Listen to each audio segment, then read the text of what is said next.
বস যখন মালায়ালাম ইন্ডাস্ট্রির ছবি হয় এবং ছবি হয় এই ধরো ক্রাইম থ্রিলার বা মিস্ট্রি বা একটা ইনভেস্টিগেটিং থ্রিলার, আমি তো সেই ছবিটা নিয়ে বিশাল এক্সাইটেড থাকি। এখন কথা হবে মালায়ালাম ছবির রেখাচিত্রম নিয়ে, এবং ছবিতে মুখ্য চরিত্র অভিনয় করেছে আসিফ আলী।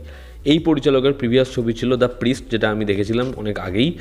মামুটি ছবিতে মুখ্য চরিত্র অভিনয় করেছিল, ডিসেন্ট একটা ছবি। তো রেখাচিত্রম নিয়ে আমি খুব কথা শুনি যখন শুনি যে জানুয়ারি মাসে মালায়ালামে 28খানা ছবি এসেছে, একটাও চলেনি, শুধুমাত্র এই ছবিটা চলেছে, এবং ছবিটার প্রশংসা এরকমভাবে ছিল। আমাদের এখানে ছবিটার একটাই শো মুক্তি পেয়েছিল ইংলিশ সাবটাইটেল দিয়ে। আমি ছবিটা দেখলাম জুগাড়ু টেকনিকে। ছবিটা কয়েকদিনের মধ্যে ওটিটিতে আসবে, তোমরা ছবিটা দেখো। কেমন লাগলো এই ছবিটা সেটা নিয়ে আমরা আলোচনা করছি। গল্পটা আমি একটু করে বলছি, হ্যাঁ। এবং এরকম ইন্টারেস্টিং একটা সাবজেক্ট, এরকম একটা গল্প যে তুমি ছবিটা জাস্ট দেখতে বসবে, তোমাকে ছবিটা শেষ করতেই হবে, এরকম একটা ছবি।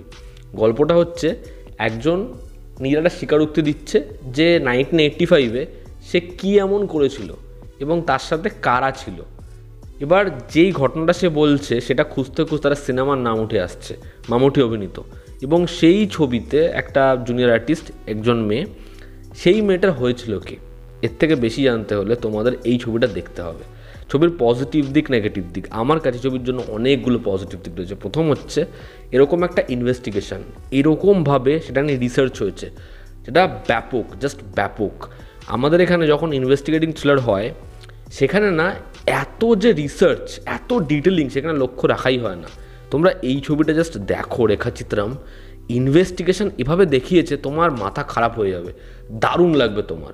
এই ছবিটা একটা ভীষণ যে ফাস্ট পেস ছিল সেরকম নয়, তা সত্ত্বেও ছবিতে প্রত্যেক মুহূর্তে 15 মিনিট পর এরকম ইনফরমেশান আসছে যে আমরা গোটা ছবিতে পুরো হুকড, যে বস এরপর তাহলে কী হবে। এটা কিন্তু আইডেন্টিটির মতো ভীষণ ফাস্ট পেস থ্রিলার ছবি নয়, এটা ওই গতে পরেই না, কিন্তু ছবিটার মধ্যে ইনফরমেশনগুলো এতটা ডিটেলিংয়ের সাথে আসে, এতটা চমকপ্রদ যে তোমার দেখতে ভালো লাগবেই লাগবে। 1985-এর যে ছবিটা, সেই সময়টাকে যেরকমভাবে ধরেছে, সেই সময় এই ক্যারেক্টারটার পাশাপাশি চরিত্রগুলো যখন ব্যাকস্টোরিটা বলছে, সেটা যেরকমভাবে ন্যারেটিভটা বদলে দিচ্ছে প্রতিনিয়ত, সেটা দারুণ, তোমাদের হেভি লাগবে। এবং ছবির শেষের যে 30-40 মিনিট তোমরা স্যাটিসফাই হবেই। তো এই ছবিটা তোমাদের ডেফিনেটলি খুব ভালো লাগতে চলেছে। ছবির এরকম আইডিয়া, এরকম স্ক্রিন প্লে এবং এত সুন্দরভাবে ইনফরমেশনগুলো আসে সেই কারণে। ছবির সেকেন্ড পজিটিভ দিক হচ্ছে এই ছবিতে পারফর্মাররা। ছবিতে আসিফ আলী যখন রয়েছে, সেই ছবি নিয়ে আমার খুব একটা ডাউট থাকে না। আসিফ আলীর পারফরমেন্স দেখো, এত সাটল, তার ক্যারেক্টারটা কেন পপুলার, তার ক্যারেক্টারটা কী এমন করেছে, এটা প্রথমে আমরা জানতে পেরে যাই। এবং চরিত্রটা আস্তে আস্তে যেরকমভাবে কেসটার মধ্যে ইনভলভ হয়, ওই স্কেলিটনটা যেরকমভাবে সে খুঁজে বার করে, তার চরিত্রটার গ্রাফ আস্তে আস্তে যেভাবে ইন্টারেস্টটা পায়, আমার হেভি লেগেছে। এত সাটল ক্যারেক্টার, এত যত্ন নিয়ে সে প্লে করেছে, তোমাদের পছন্দ হবেই। সেকেন্ড হচ্ছে আনাসওয়ারা, তার যে চরিত্রটা খুব ইম্পর্ট্যান্ট এবং তাকে ঘিরেই পুরো গল্পটা। তার চরিত্রটা না আমাদের ইমোশনাল যে অ্যাসপেক্ট এই ছবির, সেটা ফিল করায় এবং খুব সুন্দর লাগে তাকে। তার পারফরমেন্স তোমাদের ভালো লাগবেই, সে তোমাদের জন্য একটা সিম্প্যাথির জন্ম দিতে পারবে, তার কাজ খুব ভালো।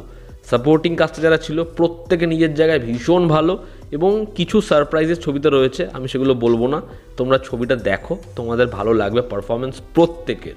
থার্ড হচ্ছে এই ছবির মেকিং, যেটা এতটাই অ্যাপ্রোপ্রিয়েট যে ছবিটাকে ওই যে 1985 এবং বর্তমান ইনভেস্টিগেশন দুটো পর্যায়ে আলাদা করতে পারে, সেটা খুব খুব ভালো।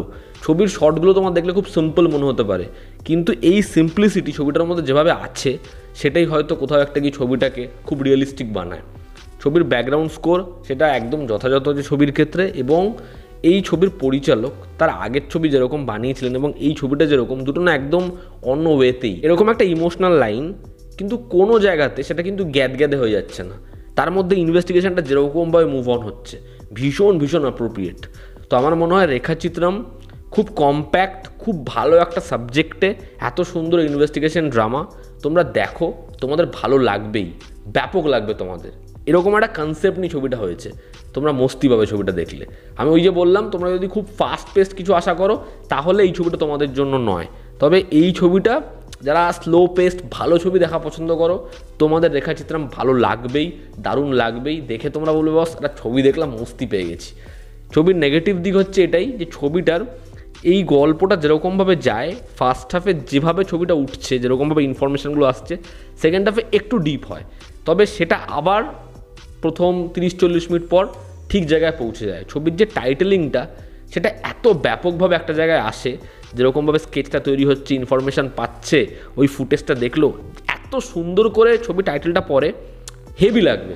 এবার আমাদের এক্সপেকটেশন ওখান থেকে না ব্যাপক জায়গায় পৌঁছে যায়, কিন্তু তারপরে ওই 20-30 মিনিট ছবিটা একটু পড়ে যায়, ঠিক আছে, তারপর থেকে আবার ছবিটা উঠতে থাকে। তো ওইটুকু জায়গায় আমার একটুখানি মনে হয়েছে 19-20, বাদ বাকি আবার ছবিটা নিজের জায়গা ধরে নেয় আর কি।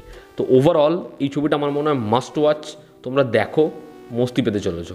তো এই ছিল আজকের ভিডিও। ভালো লেগে থাকলে লাইক করো, শেয়ার করো, সাবস্ক্রাইব করো। আবার দেখা হচ্ছে, জনতা আমাদের পাশে আছে। Take care.